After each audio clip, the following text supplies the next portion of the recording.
Well, Talafalava, and a very warm greetings to all of our audience as we bring you this very special coverage of the celebration of the 55 years of the independence of Samoa.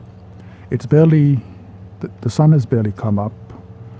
Today, Thursday, the 1st of June 2017, 55 years since Samoa became independent.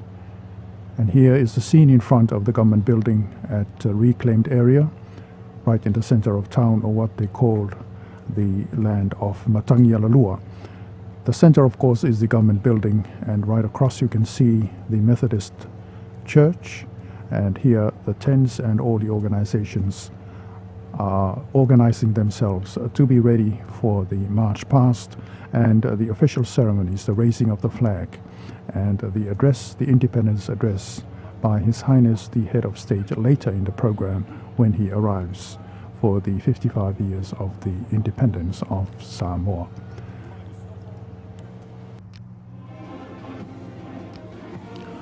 Well, this is a police guard of honor as well as a police band, and they are falling into place. When the head of state arrives, he'll be inspecting the police guard of honor. And of course, we see the Honorable Prime Minister and his good lady arriving, and the special guests are now starting to arrive for the start of the official ceremony.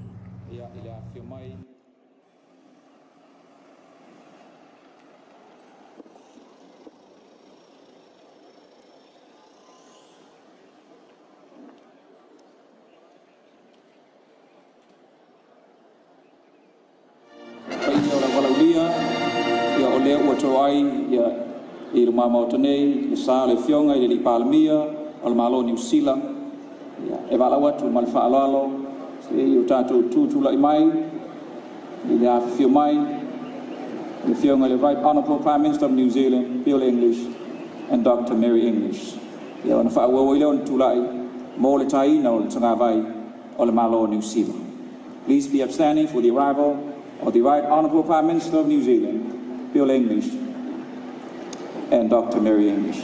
Please remain standing for the national anthem of New Zealand.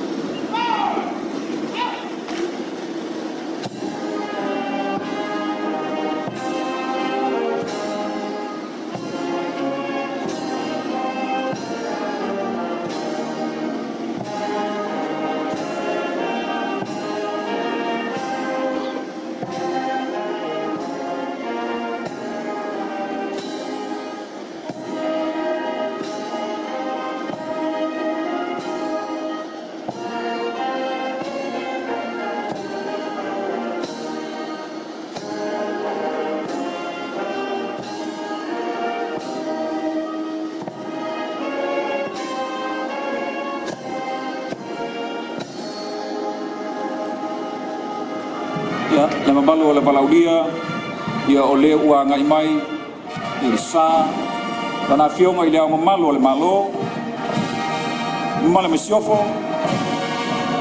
fa mole mole tu lai mai au a fio mai lana fionga i le au mamalu o le malo male mesiofo.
pa ia la valaulia ia fio mai to no fang ia tau le avatele o te whale o inai le whasirisilanga whala o i tele mai lana fionga i le amumalo le malo e alo i ai sauninga o le tuto tasi i le nei tausanga e tusa ma le whasinomanga o le tātou whawai e le suafa pa ia o le tua le ona le malo si malava le alofa e whawavau ona o le pule au au le lalolangi e i le atua na o ia e a fio i mea umalava ma o le pulenga e whaonga ina e tangatu Samoa e tusa ma le whirangalo le atua o se tofi e pa ia tu whasolo taluai o whaalia e taitai o Samoa le te tau o na vea Samoa ma maloa tu to tasi e whaavai lunga o tantonunga whakeu isiano ma tu maanga nuu o Samoa ona o le whono whaavai e avea masui o tangata o Samoa na talia ina ma whaamaunia i le whaavai o le maloa tu to tasi o Samoa i le aso lua sefuluvalu au ki topa a feivu se lau ono sefulu ona na nei whaavai na talia ina o tangata anu uma o Samoa e se fesili na whaatuina ma whaamaunia i le palota lau tele sa whaia i le aso iwa o me a feivu se lau ono sefulu tasi ona na whaamatuina i le whono tele e maloa o whaatasi i le aso fito i ula i a feivu se lau ono sefulu tasi le whea ngainga o le tausia o Samoa i lalo le vainga o maloa o whaatasi ma na amata whamaluina i le aso muamua o Januari a feivu se lau ono sefulu malelua taluai sa maalilia tangata anu uma o Samoa e whatauaira le whaletula fono lo latou whavae i le aso muamua o Januari a feivu se lau ono sefulu malelua taluai ona utale whengai ona whamanatuina le nei tūlanga e sili ona tāua o le melea o au o tui atua te pua te Mrs. Efi a o le malo e tu sai mai e inga o le whawae i lona mai inga lua sefulu tolu pui tasi te whapea atuai ua whasi le sila alo ia atuai nei le whamanatuina o le 5 tausanga o le tutoa tasi o le malo Samoa i le aso tofi aso momo yuni lua afe sefulu malfitu whaia i lalo o lau nei saininga ma le whamau whailonga Samoa sainia e tui atua te pua te Mrs. Efi a o le malo le pono sui Apia lau kionga le ni palemia ma le malu le kapeneka le paia o atatou malo mai whafo lau kionga le ni palemia o New Zealand right honourable English o Mary o se alo e whasino e Samoa a pia mai i lo lumu ma lo wainga a pia mai Cynthia Molinga o le tina le whainga malo tuila manua ma le paia o la tau whainga malo o la tau whainga malanga a pia mai le whaurunga le malo toi lau ma lo pantua ma le paia la tau whainga malanga a pia le whamsinsini ma le paia maurunga o li ma te maitai whamsina ma le tanga luenga o whamsinonga au kionga le konfitalai ma sui le malu o le parlamento e ma malu i whaurunga o tali CSS i tolu Samoa tungoa ma pule i tu au ma la tewa a inga i tai ma le waa whanti a inga ma la tau tama tama fōi ma la tau a inga i liwane i le tu o le motu ma malu ia le mamalu ia te oe sua ma le vaipanua po mai tūlangi i tu au ma le aratau sa ole ma le launiu sa lua a fio ma pū ma le mamalu ia te oe palesputu fio le la au na matasi a fio li patui te lainga i totoo a fio oe le tama al moteli Whaalapu tonga mutanga lunga i se o le malo Samoa ai mai se le au telefon tama mateni a onga o tatou whakisia i le nita e au paitawina o le malo. Pai mai upo o le pese lotu, o le malo e mamalu, o le malo e file mu. O le anga masani e le au matua, a tu se non mo se tae au paitawina, ona te talo lea mana kongi, ma moe mana tunatu. O le moe mana tunatu o le tamari e mawai le tō pā. O le moe mana tunatu o le tūtapale e mawai le whautanga. O le so, o le hausi la whaakonga Samoa, a o le ata tala atu, la moe mana tunatu. aunga le so o le whamutuina o le mele ta ua i ngana Peretania o le independence o le Sarutonga mai le pule sea. O le fisiri na mahua i saa o le sa ilia e mahua le Sarutonga mai le pule sea. O le tali na mahua ona o le tofi. O le fisiri o le ale tofi. E tele winga o le upu o le tofi. A le winga lea o tuli doi e te maua i le a noa maulona o ngā mai le upu whanua. Le sootanga o le upu whanua o le ina ma le upu whanua o le lauere e māpua le upu malona whaunga i o le whanua o le tina ma lopu o lo tani le lauere o le pine whaamawona le o le winga o le upu toki i le ngangana ma le tū ma le anganua Samoa. O leisi mako anga o sa inga malo matua. Ona o le whasinumanga e matua o le whasino le tangata i le aina, i le nu, i le malo, i le eleele, i le la ma le masina, i se tū ona o le ngakwa ma le tala whasolito. Ai panga lea i le siasi o manga leo o tātou wola ma soifuari e le malu le toki ma le whasinumanga i le ngakwa ma le tala whasolito. Ai malu i le songa songa ma le whaautanga le loi lea whai mai le tuspaia tātou te o e mata mata ma o ai nea tātou waruni. Le pai e ia e aru i le loi e wa ai lana ina ia poto ai ai o le fata o le ono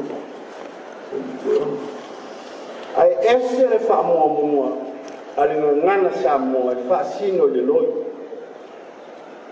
wa toso fa tolo e ave le fa mo i le tau sinyo ma le tau wa mai ta o ko le mea awa o le tele o matati awa au sia le tangata e mahua mai le nganga tausinyo ma le whakau te waha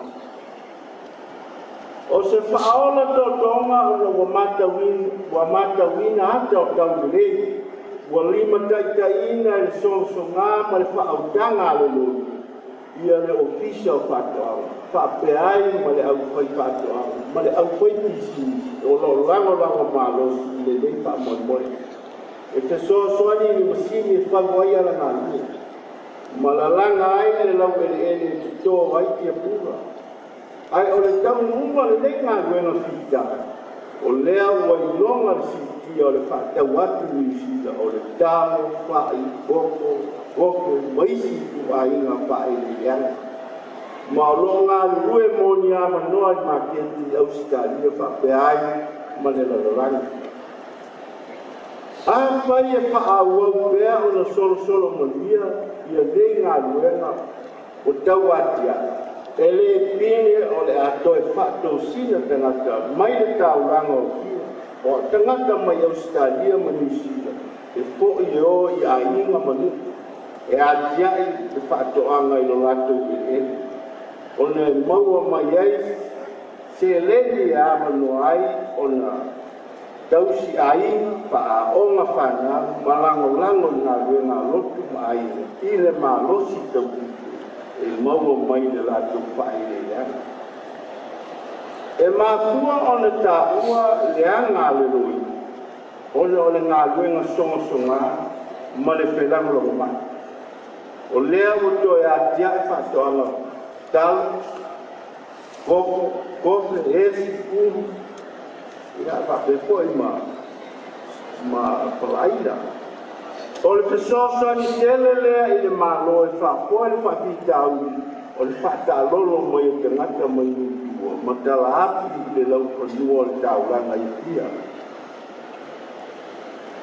Ua maea lau tala i le loi o le awhai lau tala i le ui. O a ula i titi a maua sa umere le o na whetu leni mai lea o nā i o te lai ua aisi mai. A o ai unu, ona whapea mai leo se tina marua o le matou ai. Se amane se mea manai o te nā o le utu e vai luaina. O le wheau tā ua o le tau e whaasino e le whaasoa. A lofo maami o tonu le whaasoa o le whaamania. Whapeai ma le whaasoa ngā luenga tau ave a ina taitasi. Ona maua leo le sini lea sa noa i aina li kunistai. I lana la ungo le tala whaatau. A whai tātou te ngā lue songa ma whelango lango mai.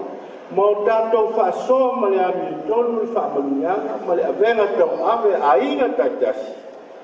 Ona o tātou maua leo le winga tonu o upo le pese. Pese o le loko. O le malo e mamalu, o le malo e file. I e whamanui, e a manui al whamanui o le tuto tasi, o le nei tau sama, soi kua.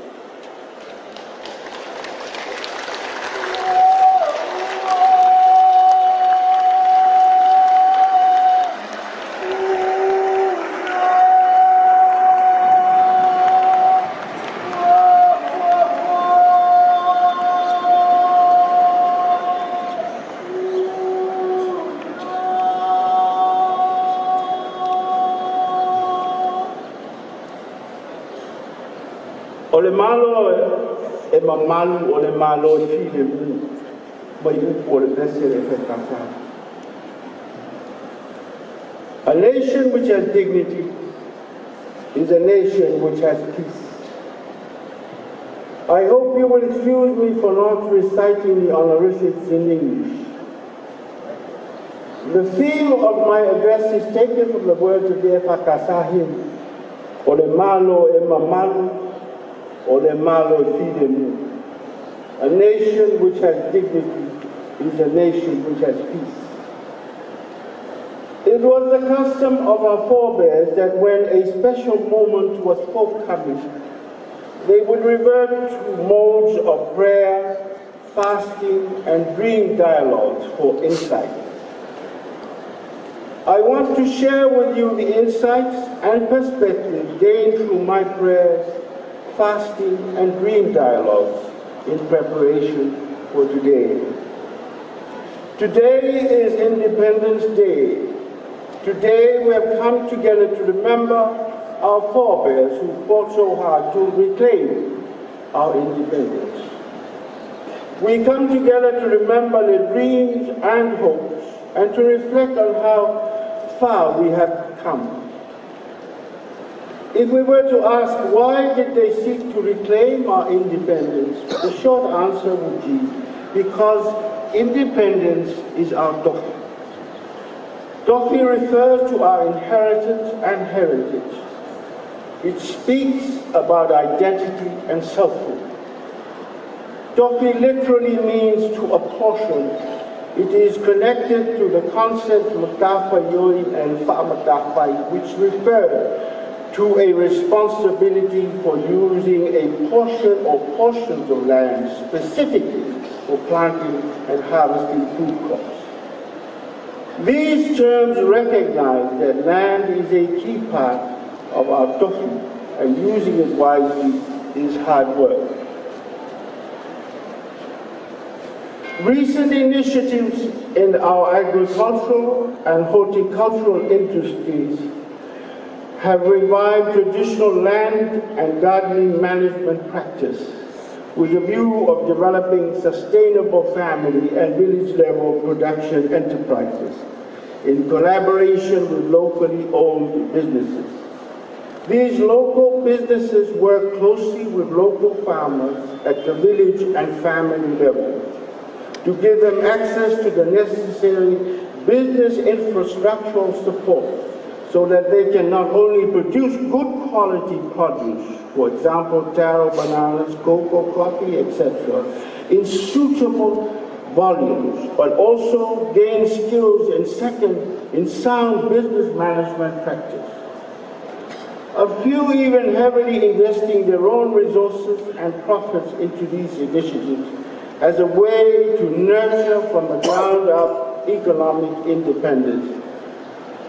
For Samoa as a whole, such initiatives encourage families and villages to work together in ways that build not only economic independence, but also strong family bonds and communal responsibility. Such initiatives must be supported. A large number of our people who experience hardship are either unemployed or work in the informal sector. 60% of those working in the informal sector work in the agricultural sector, in family plantations or other kinds of subsistence production. Investments in these agricultural initiatives must be complemented by investments in education, vocational training, and relevant skills development. Today, we have seen an increase in the production of local produce, some of which are being sold for our local markets. But a significant amount are also being exported internationally, especially to New Zealand and Australia. Returning to the land and working it productively as families and villages is not only economically lucrative, it is also culturally lucrative. We belong to the land, the sea, the sun, the moon, and stars, and they belong to us. We belong to our families, and our families belong to us. We belong to our villages, and our villages belong to us. We belong to our country, and our country belongs to us. This is the essence of our sense of belonging. It is also the essence of our doctrine. In developing a strong collective work ethic where there is unity of purpose, I am reminded of the example of the ant. When advising the slothful man, the Bible says, "Go to the ant, O sluggard, study her ways, and learn wisdom." While the Samoan saying, meaning there is a tussle between competing groups of ants for a piece of sugar cane, points to the fact that sometimes in order to move something forward, there needs to be a bit of healthy competition. I want to end by reference to another of God's small creatures, in this case, the louse.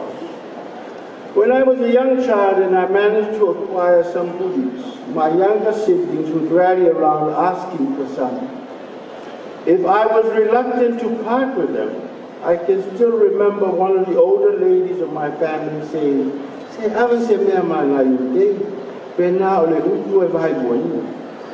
meaning, give some to your siblings, for even a house can be divided.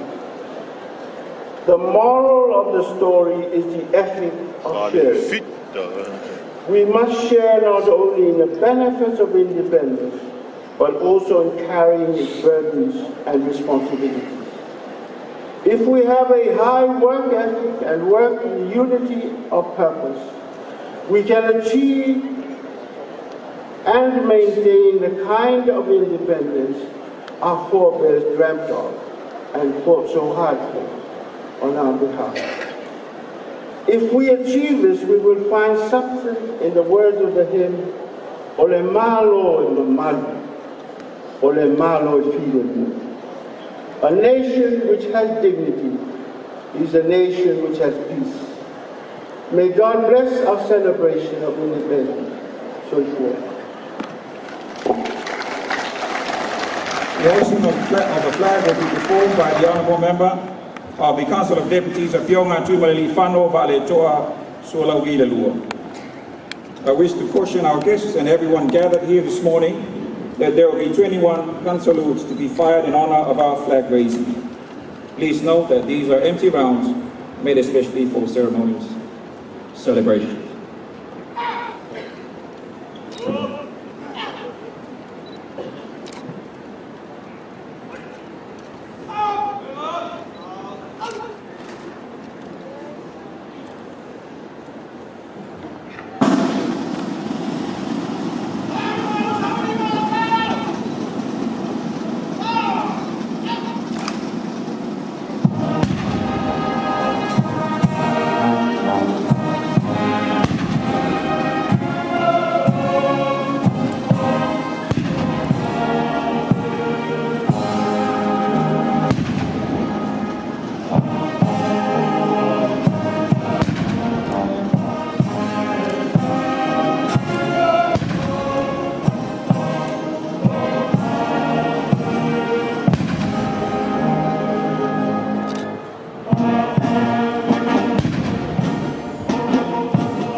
Yo, rewa, ama tomai te tātou tūraki sa wari whāwaro ni nei tai au. Ia whai ni kua mano le malo. Ia onu whanga solo mai ei te o tātou waonga. Ia onu whanga ruenga le maroma. Kompani ia maiso le malo le atunu. Tapa and good morning, ladies and gentlemen. We welcome you to the 55th celebrations of the independent state of Samoa. Leading the parade this morning is the Commissioner of Police, Aiken Kyle, and the police band, the famous police band in the region. Ladies and gentlemen, please give a hand for the Ministry of Police.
Approaching us this morning is the Fire Emergency Services Authority, who is responsible for safety of Samoa under the leadership of Commissioner Apia Eleele Taweva Fa'afawina Moko and management.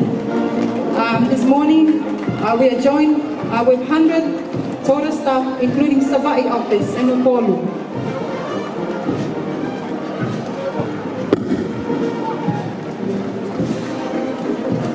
Approaching us is Lototomo Fire Society. More than 100 children with different intellectual and physical disabilities attend Lototomo Fire School. Established in 1989 and operated by Lototomo Fire Society, an NGO established in 1981 and committed to provide education for people with disabilities or special needs. The march this morning is led by Chairman Leta'a Dan Devo and Principal Mrs. Bayana Otto and a group of approximately 100 members. Ia bai sepat-sepat le malon tātou tino. Ia nau mai atu le pulenga o fui mum whakran whakosei, te ele whionga ale na wanga, fui na muko nau so atu le tu whai ane Ta'a Dan Devo. Ia man tātou whangaputonga, ia o le loto tau ku whai. Na o sa uni la tu faalo lo mano la vanaulia o le se nese Ilato manauga whaatoa patuina i tau sanga hea keiva sa lau iwa si kulu marirua. Sa unira lato tulai whaalalo i a veo na yen tato whaamoemoe ni lima su lima tau sanga o tato tulu. Ka malo whaatai ia a veo na i kusili o veo na malo sepe whaya onga ka alo whaanau ni sa desa malo whaatai.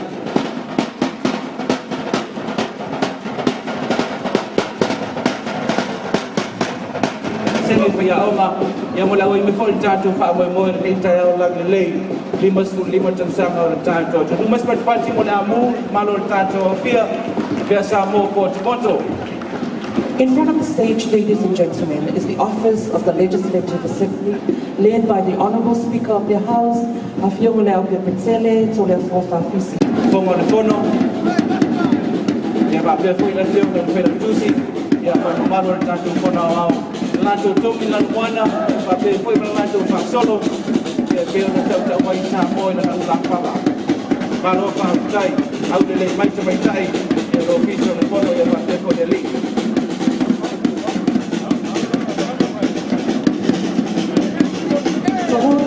The Office of the Legislative Assembly is the Scouts from the Anglican Church in Samoa.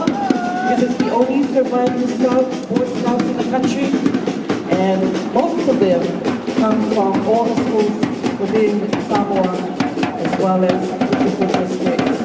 Thank you, boys.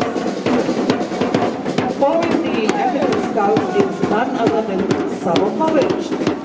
Samoa College Road is, at this point in time, 800 plus.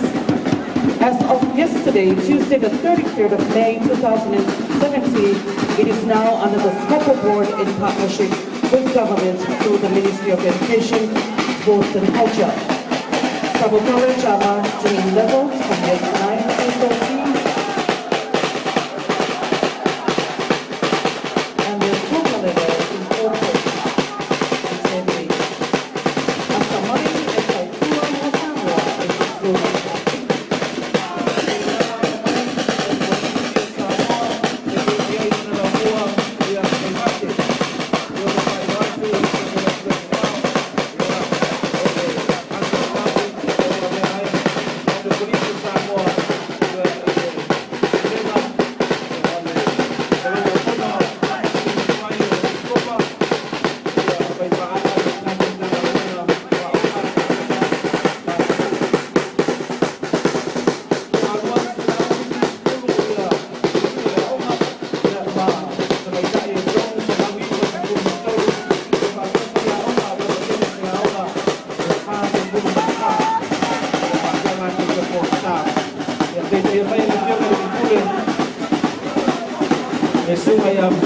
money, so mayai ia ma le fionga le pule ia ole tato polisi suka ia bali mimoni ia fape foi ia ma ali i tamai tai faya onga de lato tongi e peona silsila tu iai le mata ngofie tato fatasi ia ira nei foi tai ao malo fa tai no sunga ia bali ropena ia ma tato polisi so mayai ia ma tama mataina tuai Ol Colisio Samoa, Samoa College Old Pupils Association.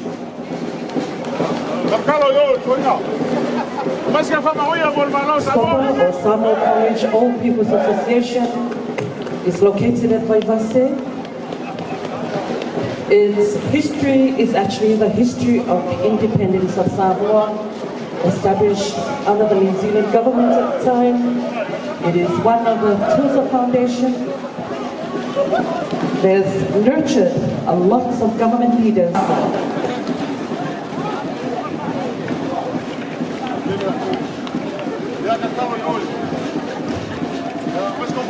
Coming up is the Scopo Old Pupils class of 65, 69.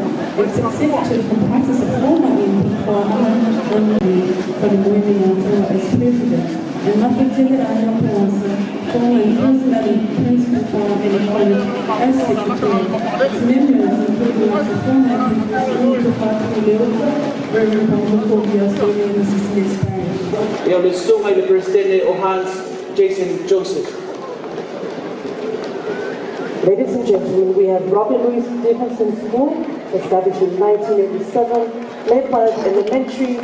We have the primary school, the lovely teachers in red and black, Apia to go, as well as the college, set up at Tafayata and named after the much-loved teller of tales, Tutsi Tala. Thank you, ladies and gentlemen. Give a clap for the children this morning. Tulanga lua ia whape foi man polisi o lo Pati Stevenson e pe na ia no topa e whape man lai tau polisi i tawhengata e lo whatasi mai i tātou wha moe e nei foi tai ao langi lei a pele sunga i whai aonga ma lo whaaftai tau pati mai e wan wha moe o le tātou atunu wha mai ātu le lātou whaalo nei tula tai ao Nawanga mai el falabu putonga ia o company maa Samoa nisi o halama whanau o lo papeo na tawa meatu tātou tanga mai ia ua ilonga i tūlanga tau seila ia pulau mai lunga masa ia te taiatu le a whianga i le pule sunga ia papali Willie Nelson ia papeo na langalango ia male pulenga ia o company maa Samoa Samoa Shipping Corporation so tuai ia malea o malini pe na silafia stasio fa mo mo tato malo mai a fosiina ia lona mau tai mo nu ia tapu pai taxi ai le fa tinonga o nga mo alo fa nau o ila to fa lo fa ma paso sa mo ia tino i fafo ia ilunga o fa atele fo lau mai le sani fa ftai Samoa Shipping Corporation. Project and the opinion from ladies and gentlemen is the health sector. In support of Cancer Society, Samoa Cancer Society. For your information, ladies and gentlemen, these are the former Miss Samoa, still the Miss Samoa, together with Manamea Anthem who are leading the fight of the battle against cancer. And they'll be holding a live convention starting today, tomorrow, and Saturday. Following is the National Kidney Foundation of Samoa with its General Manager, Fiona Muipola, Roger Hazelman, leading the health sector this morning. We have the Ministry of Health with the Honourable Fiona Tuitama Leao, Dr. Talele Tuitama as the Minister, Director General of Health, Chief Executive Officer of the Ministry of Health, Sofa Leausa, Tolia 4, Dr. Takina Seri. 173 staff, most of them are females, number 106. Ele nawa anga yatu ile tulai fa lo foi fa mo mo ia le tato tanga wenga se fo ma lo ina pe te yatu mai le National Kidney Foundation e fiona le pule ya Muipola e fa solo toi ma le tato tanga wenga le fiona ya le usa take telefona seri malo fa aftai stasio tanga wenga ta u le tu so toi ma le Manunu Primary School ia mai salo fata le fa mo mo ia mo tato nei ta ia male tato wa onga ia le pa malo to fanga ia o stasio lu le o mama tele la tata mai ia fantasi mai tato le nei tula ia ole kaiao malo fa aftai le tawasa mai le tato fa mo mo malo fa aftai sumere prisili ia fa ben senga i fa onga so mai ai male tato na burtonga ia la inga folau Samoa ia la tolo una ia pea ia anga ia so na moa tulanga tau folau le masa fa ngai tu le la fa pe le masina ia manga o se inga o le tau ia be te te ia tu ia ele fionga ia jo atanga loa jo ene de ia male senga ila tolo fa ben fa tinoina le foi tama fai ngai tono le atu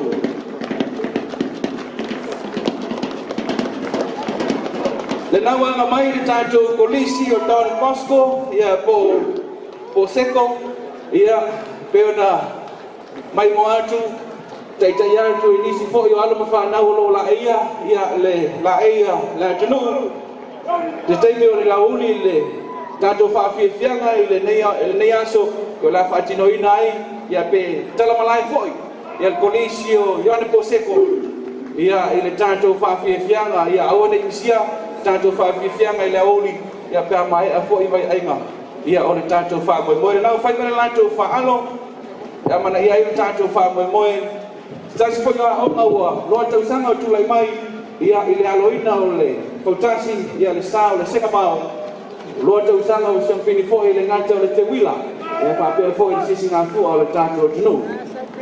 Approaching the state is St. Mary's Savalava School, which was opened in 1956 and by 1958 was shifted to Vaimoso as in the St. Mary's College today. For your information, throughout its history, St. Mary's College in Samoa has maintained their commitment in providing high standard of education and high-profile women leaders of Samoa. Please give a clap for St. Mary's Savalava. Te la onga o alo ma whanau te maitai ia i le St. Mary's, ngata mahalia, patuina i le tausaka i awhi se lau lima sikul manono, le peo na losi le fia fo i le tātua tunu e stasio a onga i le kalesia katoliko i Samoa, o loa fo i le sao ia i la oina o alo ma whanau ia i le tono o se tātua tunu, ia so mai ai ia mali polisi lava, le o sangato mahalia, ia e peo na Teita ia mai, ele sungai le tamai te kule, ia whapea fōi le sena i whia aonga, lanto tōnginga, ia peo na lausi le whiai le lanto moana, ia male ofitino pai pae, ia male lanto pae solo, pai tau alama, ia tātou a aonga sana tamalia, ia le te wila, peo na ia lanto si pasol fōi, ia le nei tai au mata mo fie, malo whaatai.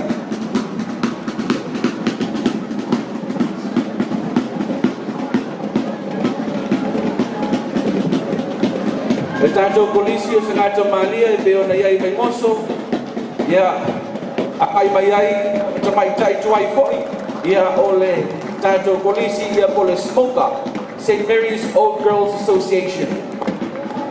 SMOCA needs not to be introduced, ladies and gentlemen. They have done many good things and contributed in many ways to the development of the Samoan community, not only through education, but dedicating their lives to the fundraising the sport itself.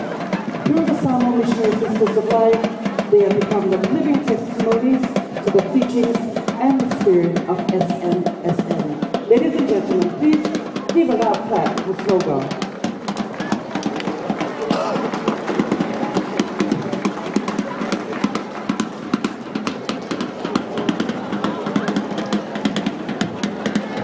Tele nisi whamoe ngalelei o whaatiroina, ia tamaitai, ia tuai o le tātou polisi, ia o Sanata Malia, e peo na iai le lau tautongi lanu moana lau ilo ai kohi le tātou tunu. Ia nanga mai lea leise tātou Somali, le solo lewa ai mai se tāsi wa aonga, ia tono le atunu o le Mountain Waters Institute of Learning, ia e peo na iai malolo le lei, te taina mai le tātou Pulisini, ia whapea foi le sena e whai aonga, whaptai ake le sunga ia Marenta Solomon, ia whapea foi le sena e whai aonga malo whaptai na oi mai i tātou whamoe moe, ia manu ia tele la ngai ato fōwhanga ia ale tātou Institute e peo na abeai, ia alo ia i tono le SUA, ia po whailonga tango loa le atulu malo whaptai, ia mo nei tau whaima. Ladies and gentlemen, welcome on the stage the Samoa Medical Association. Established in 1948, the Samoa Medical Association is celebrating their 70th anniversary this year. Leading a pillar of the medical fraternity in providing healthcare in general, including the promotion of health awareness, strengthening partnerships between different stakeholders of health, and encouraging ongoing continuous medical education. The past president, ladies and gentlemen, is Tuafa Namulaulu, Dr. Nualofa, Portoi, and also Dr. Vainu Iseimo, and Tuafa Leusa, Dr. Take Nasiri. Ladies and gentlemen, please give a loud clap of acknowledgement for the Samoa Medical Association. Le associate na o lim tamai tai fo mai le tātou tunu, te lele sao le te tau whailo, ia le soifua maloloina ma le tausinga o le soifua lau le lei o le malo le atulu, malo whaftai. Ia lena momu atu, ia le tātou associate o le soka, ia po le Samoa Outrigger Canoe Association, ia le nau mai atu le latu whaaloalo ia mali tātua aonga leo so atu malo whaafitai. Our next school, ladies and gentlemen, is the Samoa Adventist College. Langa o le te puke mai o le tupulanga le waoa alo ka whanau ia e peo na iai le whamoe moe le nei kai au le whamoe mo mai le aonga i le tono le tātua kino malo whaafitai i le pulenga in this country. Please give a hand for Rima Bible Trust. Kere tātou polisi wa peona oina upu pola foi ia le kispa ia i peona ila au ana rima lo pa peona ia i tau fusi longa foi nisi i watu lai mai le naua anga mai le lato whaaloalo ia malo whaafitai sunga i whaafenai ngai mai latou ia lo tai moina lea whaamoe moe i watu te poina o nganga ia o tātou tenu wale tua malona tina ngalo malo whaafitai. Ale tau o ngai aso whaafenai mai lima whaamole mole. Ioi, mai mai company mai lima. Which is well known as Vai Lima. The company offers Coca-Cola products Vai Lima Pure, Vai Lima Export and well-known Vai Lima Lager. Staff participation this morning is approximately 100. Thanks to Vai Lima management and staff for your participation this morning. Ia marenau anga mai le tātou University au Samoa i le papa i ngalangala mai sipati tele. Ia e peo na wai mai ai le fionga i le tai ulu foi ia po le whaao. Ia le tapa au o le tātou University. Ia le fionga ia foi lau o spouso. Ia whapea ia tai ulu foi o nisi o mtātama vai ngai se o tātou University. Ia ngai e tuai ia masutasi o aonga peo na sina fia i mai mase malo whaafitai. Ia lewa so e tuai ia leisi vaenga o whapea o lautokia i tātou University le Maritime. Ia pole aonga le Malini. Ma le lātou whaalo i lātou i longa i lunga o tātou waa whiwa i le sami. Malo whaafitai lewa so e tuai ia o le soifua malo loina. So mai le Faculty of Education, ia po le FOE, ia ma le vaenga o PCDC for Entrepreneurship, nisi nā o tātou matata o whatasi mai ia i le tātou mtanga luenga o le soifua maloloina, malo whaafitai. Vocational trainings in the areas of critical skills shortage or human resource gap areas such as engineering and welding, fabrication, and qualifications in early child education, youth services, community services. Lisa Mbula Vinaka, Namaste, Talofani, Malo Eleele, Talofa, Samoa. Good day, mate. Ia kolisi, ia mtata ese, ia ale atunu ausitalia e peona patuinai lo tātou atunu ino na lau. Please give them a round of applause.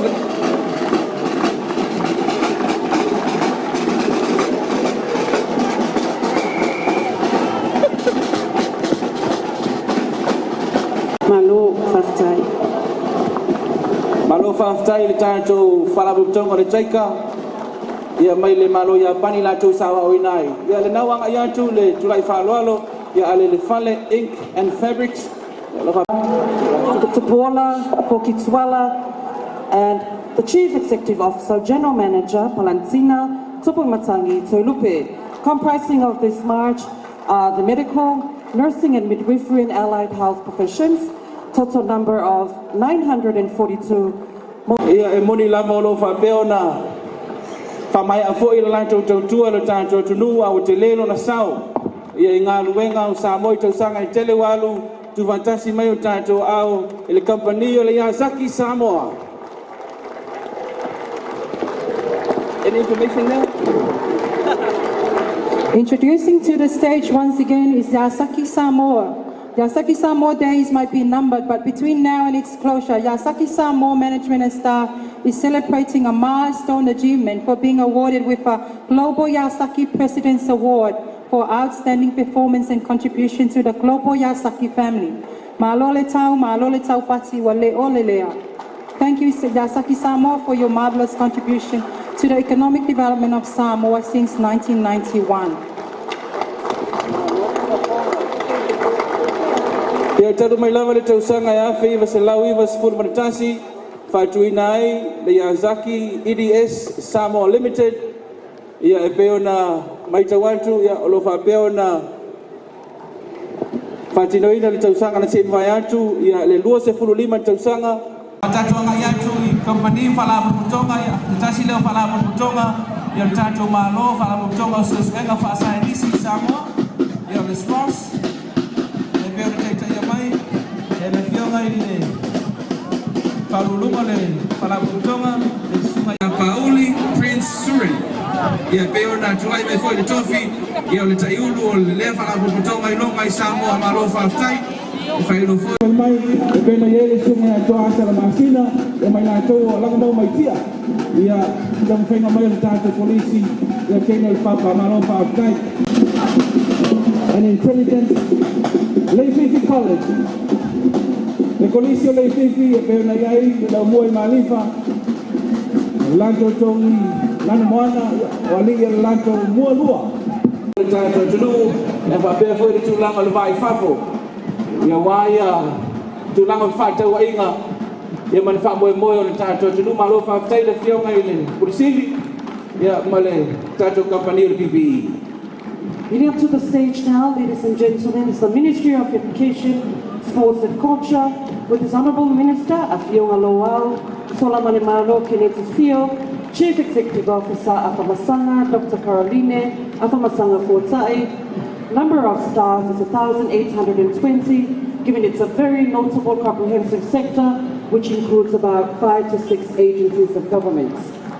We did not introduce its functions because the title of Ministry of Education, Sports and Culture speaks for itself. Prestasi mtanga wenga tele mtato tunu tuvatasi moto au famayana lato safari famalo senata malisi ya peo na yai mulivai ya le nao fatino antu le lanto eyes right le au ngatula ngalua malisi mulivai to telefoi nisi o taita ilonga o Samoa ya wa fo mailo lanto soifua ya ele tato au ngatula ngalua imulivai e mai se tai longa o tato tunu le tato failo e le fa mo foi pena e le tato wa onga fa fta yatu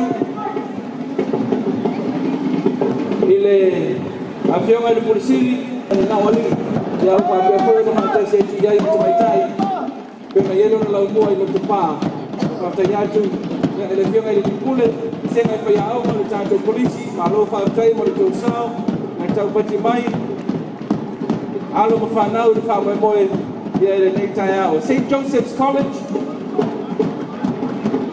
one of the old colleges within Samoa, performing for us this morning the signs of respect. And of course, this is one of the colleges that educated some of our leaders within Samoa and those that have also moved on abroad. So another big round of applause for St. Joseph's College.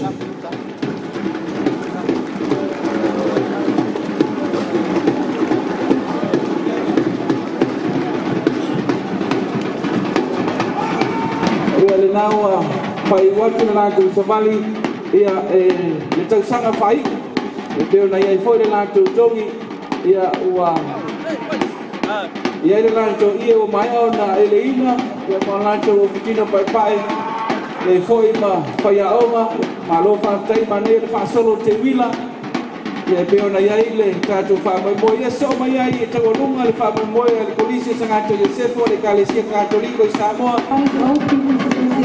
Established since 1975 under the leadership of President Pesitaya Castellano.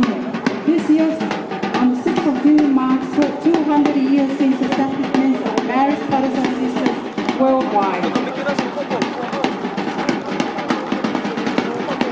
There you have it, ladies and gentlemen, St. Joseph's College, Marist students, and as well as the Marist Brothers Old People's Association, which was established in 1975, concluding their march past this morning Another big round of applause. Thank you very much. Malofa before the party, malalamalama le fiong le minister.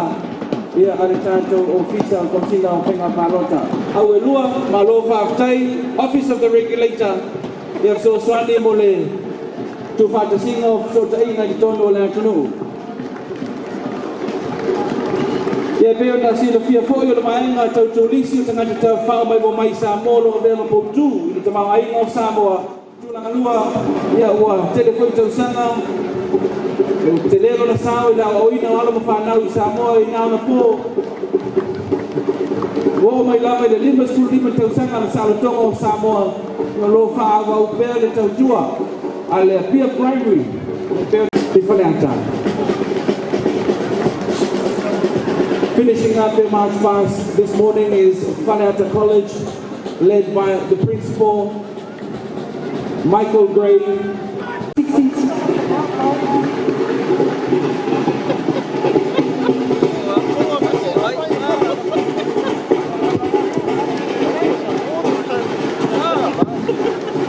Led by Principal Father Brian, and joined by his staff and students in the march honoring the 55th independence celebration.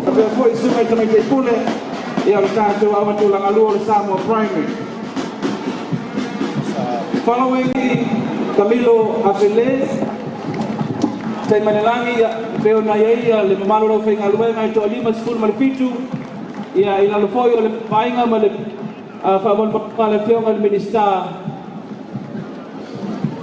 Ia ole foi ofisa Ilonga ole audit office with the red uniform here with us this morning Aftai ia le foi polisi ia ele kalesia fa botto Cristiano Samoa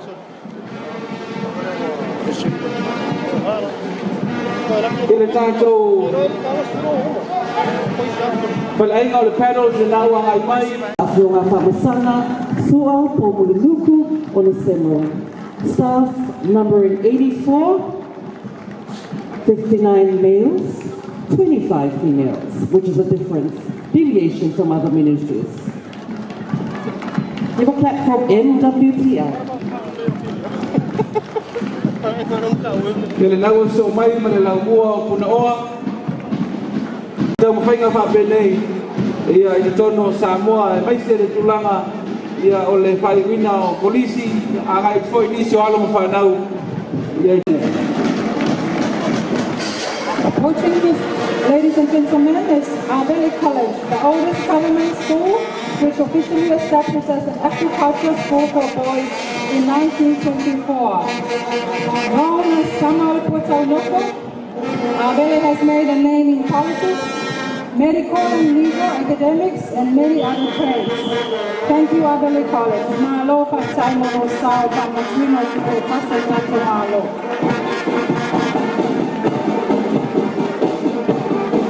Ele polisi na nawa Eleele malalanto whairipu. Ia se ilafo atu whairipu malalanto whawhianga ona toi whawawele atu tato samani.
Polisi ya Eleele peo na yai mailima halo faftai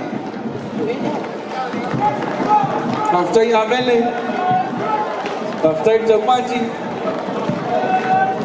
faftai to sabo tato tutotasi Mo nei foi tau sanga lua fe se fulu malefitu. 5 tau sanga.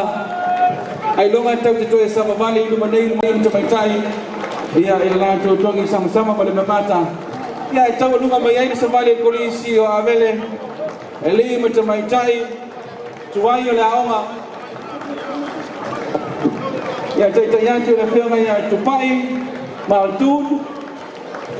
Ia ma tuku mai e fōi o le tātou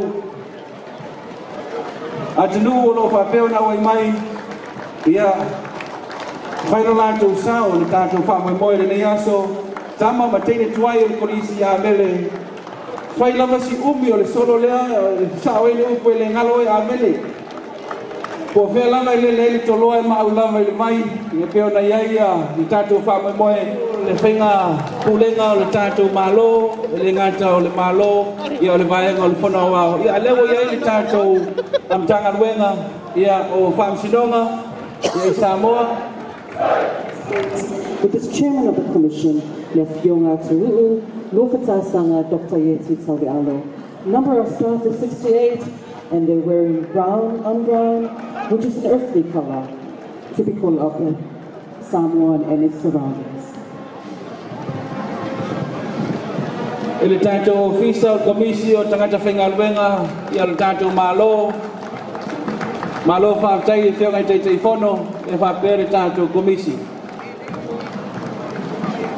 Ia le naua, hangai mai, sinsipai, le tele o tanga mai, o whapea na whairo atu, ia se tase company, ia so soni foi tama ainga o Samoa, ia le company o le coin save, o whapa uai, le tau o loa, tau o fie mo Samoa.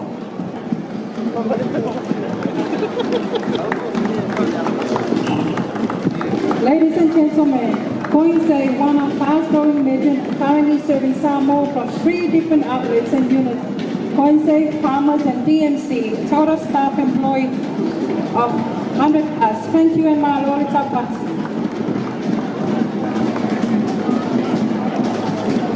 So, well done kids.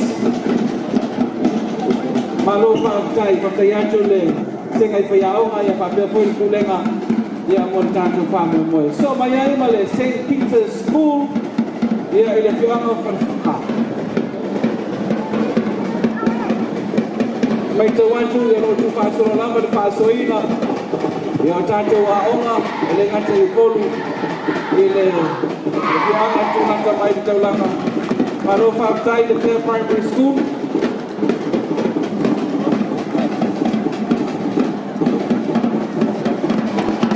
So mai ma le tātou company te poni whengai, longa i Samoa, ia mātunu e mamao.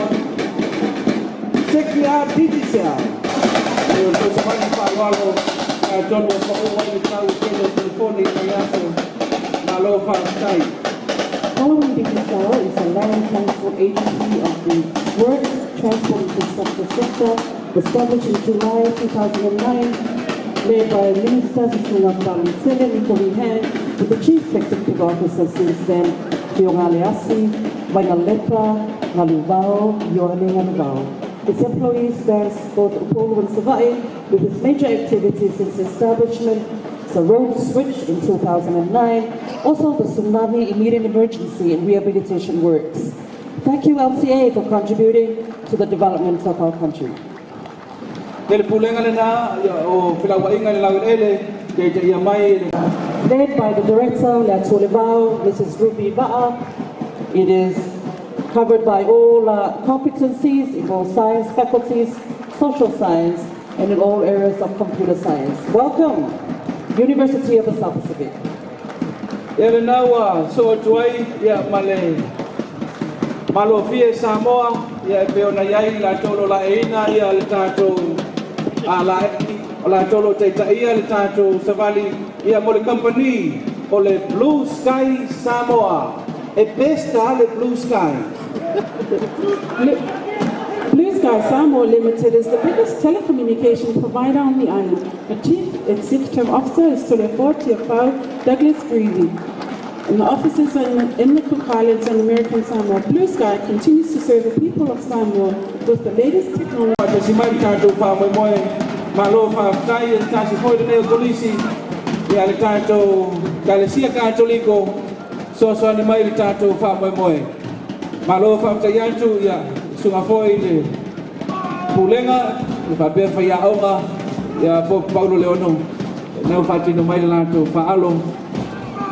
Ia malo lava whaatai, malo le taupati, whaatai mo le tausao. The one tātou celebration for us this morning. Malo whaatai for your contribution.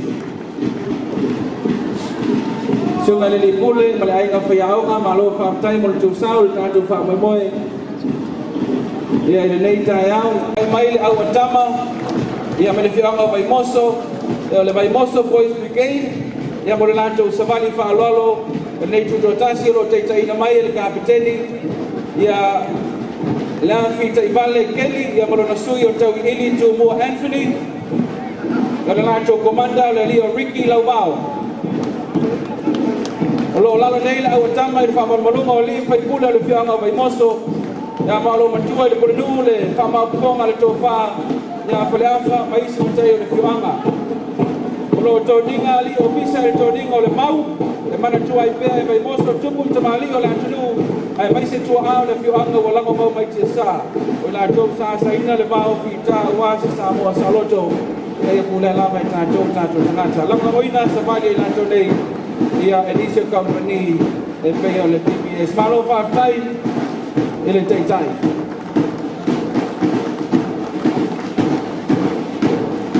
E whamai atu ia le Boys Brigade mai le whianga mai moso, ele nei tai au, ia le lauanga mai, ia le Asosi Malo Fia Samoa. Teitai atu, ia le sunga mea sua, telo ia male malo Fia Samoa sunga male pele lua le tō ainga ia malo le sao malo le tō pati the Samoa Malo Fia Association, ladies and gentlemen, the traditional tatau or tattoo that originated from Samoa, of course,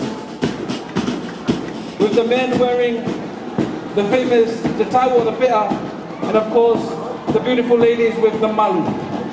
Whaatai sunga ia sua man whalua tau ainga ni whamoemoe nei tai au. Ia le naua, hangai mai e peo na iei tau sanga te tasi e tau nunga le tātou whamoemoe, le te tau whailo, ia le whona o awa tina o Samoa National Council of Women, e sao lava o le tina, le leia siri lo na tau i penina, o tina mtamaitai o pae ma auli o ainga i Samoa. Whaatai atu le sunga i le Palestine, o le whionga foi lea i le tamaitai le Israel, le whionga i Sao Whaapito, ia Honorable Fiame Naomi Mataafa. Sunga i le sui Palestine, sunga ia Peolaina Fonoti, ia o le whapea foi le sunga Peta Lapea i Safotu, ia whapea le whailotusi, ia Pamela Sua. Malo whaatai le whona o au, ia tina i Samoa. Sau ni mai le lātou whaalo, ia ele nei tai au.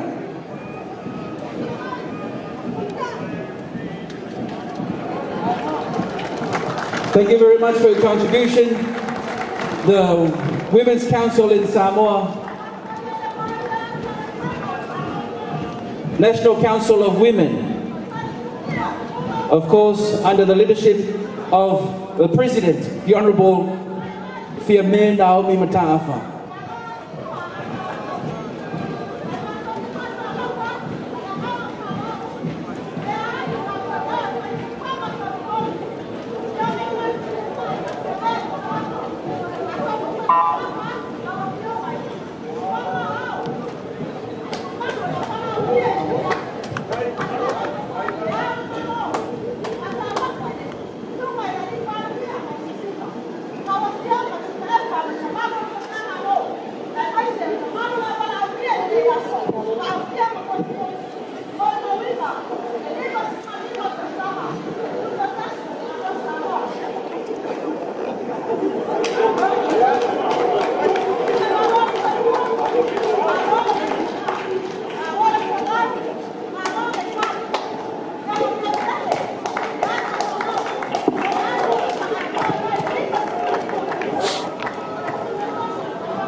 honorable dignitaries, ladies and gentlemen, you have just witnessed one of the most powerful forces in this country.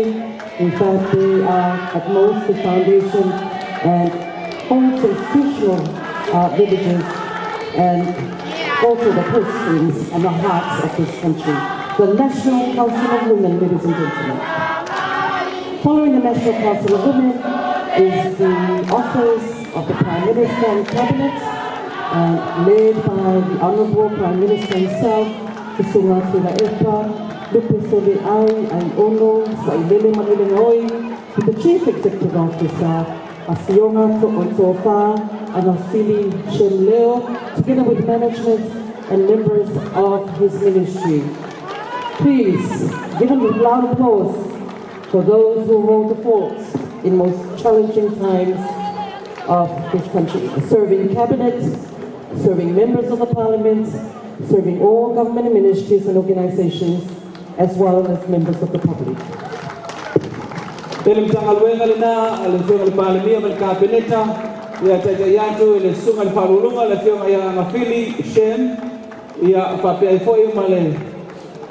Mamalo le kulenga mala ufenga alwenga ya fama malunga le fionga le tetai le malo fionga le palbia ya le sunga ya tu le epa fatalofa ai ono na yoti sailele maniele ngoi ya pole sunga ya dokta malo faftai ya so mayai ya mailanto lo fa peona te lero la tu sao ya ile tulanga le tusinga le aso fu la le foi le tato tunu ya so fa penei ya le Samoa Red Cross ya ko sosi ya to so swani momoa patirina mole malo le tato tuno ya wa tolu atuai male tato fa moi le nita yao le tato safari fa lolo official service and ceremony this very morning in the independence celebration as our dignitaries and especially the head of state and Masiofu are about to leave. May I ask everyone to please be upstanding.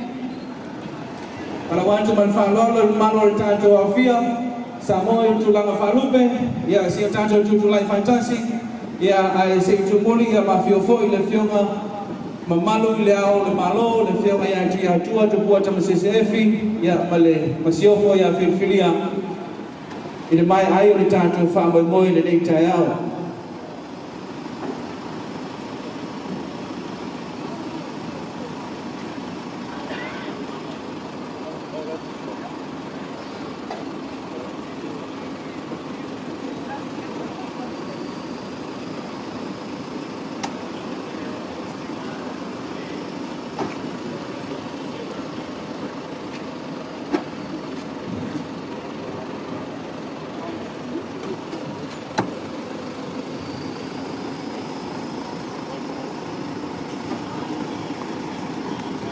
Thank you very much, ladies and gentlemen. Malofa, taifa tayato le malo tanto Apia la fasi sila kalawai teletu. We are ahead of schedule. Lewa facing tanto malai nei. Wala fa fiai. Savali faitanga po marching grounds. Awa tu langalua tatu na manono. Awa tu langalua avaimoso. Fa pena awa tu langalua. Pele fio anga ovayusu. Amai tanto savali ya unasole matanto fa fianga fa la manu. Ola yai tanto Siva, ya tanta SS ya po seco, o Siva al colisio Eleele, o le pese le fiu anga o tanga i savai, o le Siva al colisio malo fo, ma le pese le fiu anga o Apia, ya po le fiu anga nei, o lo tanto yai al sina mo le foi falo sermalasi, ya le fale tolu mo le venga lepa opu ya tu samau, o lo tanto yai o le Eleele, e tau lunga tanto fa fianga fa la manu, ya ele nei la maso fa no mai na tanto tuno ala sai fo tanto to fe no yai ile malai nei Eleele fo mo tanto